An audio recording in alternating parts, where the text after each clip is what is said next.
సరైన ఇంటికి సరైన సిమెంట్ ఎంతో ముఖ్యం. విచక్షణతో ఆలోచించండి. రైట్ సిమెంట్ ని ఎంచుకోండి. KCP cement, building the nation since 1958. KCP cement, the right choice. చేస్తున్నది మొత్తం చేయటమే కాకుండా అంతకు మించి చేస్తాం, అదే కాకుండా సూపర్ 6 కూడా చేస్తామని చెప్పిన పెద్ద మనుషులు ఈరోజు ఏం చేశాము ఈ 2 సంవత్సరాల్లో, రాబోయే కాలంలో ఏం చేస్తామని చెబుతారని ఆశించిన ప్రతి ఒక్కరికి నిరాశే ఎదురయ్యింది.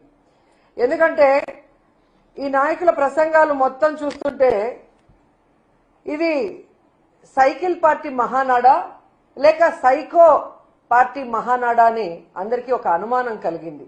ఎప్పట్లాగే వాళ్ళు పట్టెల్ని ఇంటికి పిలిచి పసుపు కుంకుమ ఇచ్చి చీర పెట్టి భోజనం పెట్టాలి కదా, ప్రతి అన్నదమ్ముడు పెట్టేది. మరి ఎన్నిసార్లు పెట్టాడో ఆ ఫోటోలు ఒకసారి బయట పెడితే ఈయన తల్లి చెల్లికి ఎంత ప్రేమ ఇచ్చాడు, ఎంత గౌరవం ఇచ్చారు, ఎంత ఆస్తులు ఇచ్చారు, ఎంత విలువలతో ముందుకెళ్లాడు అనేది మేము కూడా చూస్తాం. ఈ రోజు మీరు చూస్తే ఈ దేశంలోనే జగనన్న ఇచ్చినంత ఆస్తి తన చెల్లికి ఏ రాజకీయ నాయకుడు కూడా ఎవ్వరు కూడా ఇచ్చిన దాఖలాలు లేవు. ఏదో పచ్చ ఛానళ్ళు ఉన్నాయి, పచ్చ మీడియా ఉంది కదా అని మీ ఇష్టానికి మాట్లాడటం కాదమ్మా. అసలు గొడ్డలి పార్టీ ఎవరిది? మీది. ఎందుకంటే మీరు చెప్పే వివేకానంద రెడ్డి గారి హత్య గొడ్డలితో జరిగింది అన్నారు కదా, అది ఎవరు అధికారంలో ఉన్నప్పుడు జరిగింది? చంద్రబాబు నాయుడు గారు అధికారంలో ఉన్నప్పుడు జరిగింది. మరి ఆ రోజు మా అక్కలిద్దరు మాట్లాడుతున్నారు కదా, ఇప్పుడు వివేకానంద రెడ్డి కూతురును ఇంకొక అక్క, వాళ్ళు అప్పుడెందుకు మాట్లాడలేదని నేను అడుగుతున్నా. పవన్ కళ్యాణ్ గారు అప్పుడెందుకు మాట్లాడలేదు అని అడుగుతున్నా. ఈ రోజు వేదిక మీద ఉన్న మాట్లాడిన ఈ గొడ్డలి పార్టీని మాట్లాడిన వాళ్ళు ఆ రోజు ఎందుకు మాట్లాడలేదని అడుగుతున్నా. అధికారంలో మీరున్నారు, పోలీస్ వ్యవస్థ మీ చేతిలో ఉంది, ఇంటెలిజెన్స్ మీ చేతిలో ఉంది. మరి తప్పు చేసిన వాళ్ళ మీద ఎఫ్ఐఆర్ ఎందుకు వేయలేదు? ఎందుకు ఎంక్వైరీ చేయలేదు? ఎందుకు వాళ్ళని శిక్షించడానికి ప్రయత్నించలేదు అని నేను అడుగుతున్నాను. ఈరోజు గొడ్డలితో వివేకానంద రెడ్డి గారిని నేనే చంపానని దస్తగిరి గారు టీవీ ఛానల్లో ఎలా మాట్లాడాడో రాష్ట్ర ప్రజలందరూ చూశారు. ఆ దస్తగిరికి కొమ్ము కాస్తోంది ఎవరు? తెలుగుదేశం పార్టీ నాయకులు. మీరు మీ పచ్చ ఛానళ్లలో మీ డిబేట్లలో ఆయన కూర్చోబెట్టుకొని ఒక హంతకుడితో మీరు ఎలా మాట్లాడిస్తున్నారో అందరూ చూస్తున్నారు. ఎందుకు మీరు మీరు అని నేను అంటున్నానంటే, ఈరోజు దస్తగిరికి గాని మీకు గాని కేసుల్లో వాదాడటానికి వచ్చేవాళ్ళు ఎవరండి? లాయర్ సిద్ధార్థ లూథ్రా గారు. ఆయన ఒకసారి రావాలంటే ఎన్ని లక్షలు ఇవ్వాలో అందరికీ తెలుసు. మరి అలాంటి లాయర్ని దస్తగిరి పెట్టుకోగలిగిన స్తోమత ఉందా? మీ లాయరే దస్తగిరికి కూడా ఉన్నాడు అంటే చంద్రబాబు నాయుడు, దీంట్లో ఎవరి హస్తం ఉంది? వివేకానంద రెడ్డి గారి హత్యలో ఎవరి హస్తం ఉంది? మీది కాదా? మీ పార్టీది కాదా? మీది కాదా గొడ్డలి పార్టీ? మా మీద దుమ్మేసి డైవర్షన్ పాలిటిక్స్ చేయాలనుకుంటే ఈరోజు ప్రజలు ఎవ్వరూ కూడా నమ్మే పరిస్థితి లేదు. ఎందుకంటే మీది ఒక్క గొడ్డలి పార్టీయే కాదు, మీది వెన్నుపోటు పార్టీ. మీకు రాజకీయ భవిష్యత్తు ఇచ్చి నీకు పిల్లనిచ్చిన మామ ఎన్టీఆర్కే వెన్నుపోటు పొడిచిన మహానుభావుడు నువ్వు. నీది వెన్నుపోటు పార్టీ. అలాగే చెప్పుల పార్టీ. మామ గెలిపించుకున్న పార్టీని లాక్కొని ఆయన గెలిపించిన ఎమ్మెల్యేలతోనే ఆయన మీద చెప్పులేసిన గొప్ప నాయకుడివి నువ్వు. నీది చెప్పుల పార్టీ. అలాగే దొంగల పార్టీ. ఏదైతే ఎన్టీఆర్ గారు స్థాపించిన పార్టీని, ఆయన జెండాని, ఆ పార్టీ మీద ఆయన పెట్టిన ఆస్తులంతా కూడా దోచేసుకున్న దొంగవి నువ్వు. సో నువ్వా జగన్మోహన్ రెడ్డి గారి గురించి మాట్లాడేది? అసలు మహిళల గురించి నీకు మాట్లాడే హక్కు అర్హత ఉందా అని అడుగుతున్నా. కోడలు మగబిడ్డని కంటే అత్త సంతోషిస్తుంది అని చెప్పిన పెద్ద మనిషి నువ్వు. అంటే ఆడపిల్ల పుట్టుకనే నువ్వు ప్రశ్నించి అవమానించిన వ్యక్తివి. అసలు నీకు మహిళల గురించి మాట్లాడే అర్హత ఉందా అని అడుగుతున్నా.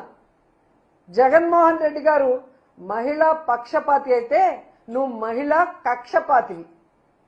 మహిళల్ని ఈ రాష్ట్రంలో ఎన్ని రకాలుగా మోసం చేయాలో అన్ని రకాలుగా మోసం చేసిన వ్యక్తులు మీరు. వాళ్ళకి ఇస్తానన్న సంక్షేమాన్ని ఇవ్వలేదు. జగన్మోహన్ రెడ్డి గారు ఇస్తున్న చేయూత గాని, ఆసరా గాని, అలాగే అమ్మఒడి గాని, బస్సుల విషయంలో గాని, ఫ్రీ బస్సుల విషయంలో గాని, రిజర్వేషన్ల విషయంలో గాని, ముఖ్యంగా 18 ఏళ్లు నిండిన ప్రతి ఒక్కరికి ఇంట్లో ఎంతమంది ఉంటే అంతమందికి 1500 ఇస్తామని చెప్పారు. ఎందుకంటే మీ నాయకుడే ఇప్పుడు మంత్రిగా పెట్టిన ఒక అతను చెప్తాడు,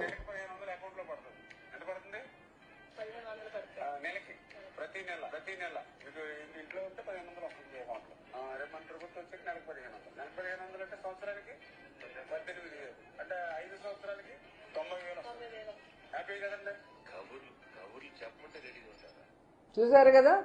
ఇలా సిగ్గు లేకుండా ప్రతి ఒక్కరితో ప్రజల్ని ఎలా మోసం చేసావో ఈరోజు మహిళలందరూ కూడా తెలుసుకున్నారు. మీరు ఒక్కొక్కరు గడప గడపకి వెళ్ళండి, తెలుస్తుంది. గన్మ్యాన్లు లేకుండా మహిళలు గాని, ప్రజలు గాని మిమ్మల్ని ఎంత గౌరవిస్తారు, మీరు ఏమాత్రం చెప్పిన వాగ్దానాలు చేశారో మీకు అర్థమవుతుంది. కానీ ఆ ధైర్యం లేదు. ఎంతసేపు జగన్ గారి మీద వ్యక్తిత్వ హననం చేయటం, వైఎస్ఆర్సీపీ నాయకుల్ని బూతులు తిట్టడం తప్ప మీకు మరో కార్యక్రమం చేత కాదనేది మరోసారి కూడా ప్రూవ్ అవుతుంది. ఎందుకంటే ఈరోజు మహిళల విషయంలో మీరు చూస్తే జగన్మోహన్ రెడ్డి గారు అగ్రస్థానం ఇచ్చారు.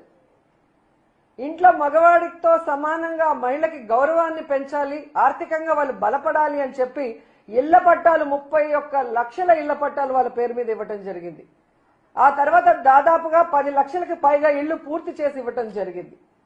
అమ్మఒడి కింద బిడ్డలకి ఏ విధంగా చదువుకు పంపిస్తే 15,000 ఇవ్వటం జరిగింది. ఆసరా ఇచ్చారు, చేయూత ఇచ్చారు, జగనన్న తోడిచ్చారు, చేదోడిచ్చారు. ఇవి కాకుండా కాపు నేస్తం ఇచ్చారు. ఇలా ఎన్నో మహిళల్ని ఆర్థికంగా నిలదొక్కునే విధంగా జగన్మోహన్ రెడ్డి గారు చేస్తే అవన్నిటిని కూడా రాగానే తీసేసి వాళ్ళని నాశనం చేసేసి సిగ్గు లేకుండా ఈరోజు మహానాడుకు శ్రీ శక్తి అని పేరు పెట్టాము అని చెప్తున్నారు. శ్రీ దగా శక్తి అని పెట్టుకోండి. ఈరోజు మహిళని నీచంగా మాట్లాడే పనికి మాలిన బఫూన్లందరినీ స్టేజ్ మీద మాట్లాడిస్తూ శ్రీశక్తి అని పెట్టుకోవడానికి మీకు సిగ్గు లేదని నేను అడుగుతున్నాను.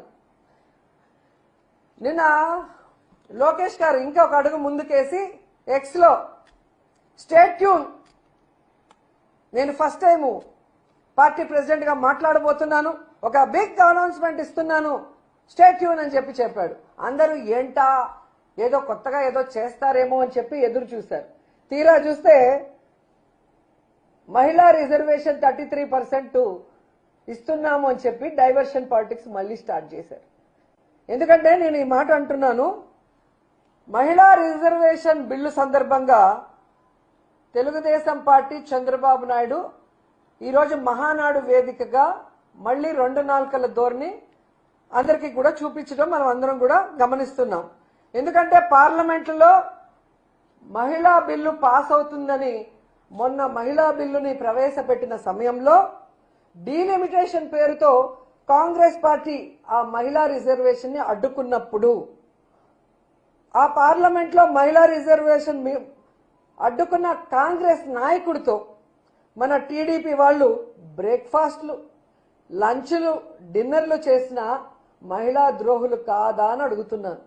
ఎందుకంటే పార్లమెంట్ లో జరుగుతున్నప్పుడు టీడీపీ మహిళా మంత్రులకి, టీడీపీ మహిళా ఎమ్మెల్యేలకి ఢిల్లీలో ఏం పనండి, తెగ హడావిడి చేశారు. అందరూ ఏమనుకున్నారు, ఓహో మహిళా బిల్లు స్వాగతించడానికి వెళ్లారేమో ఢిల్లీకి, ఒకవేళ మహిళా బిల్లు అక్కడ ఓకే అయితే సంబరాలు చేసుకోవడానికి వెళ్లారేమో అని అందరూ కూడా అనుకున్నారు.